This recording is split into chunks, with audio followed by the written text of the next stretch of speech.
All right, now that that's in the evaporator, I have to clear. See, those lines go in a little catch over there, okay? They get kind of pinned down. Well, in order to get this side on without destroying anything, because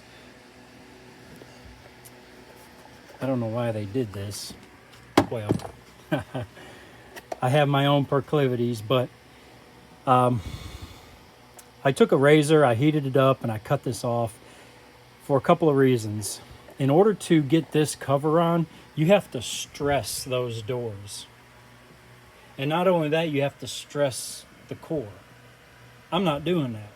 So if you cut this, this will go straight on. You won't have to stress anything.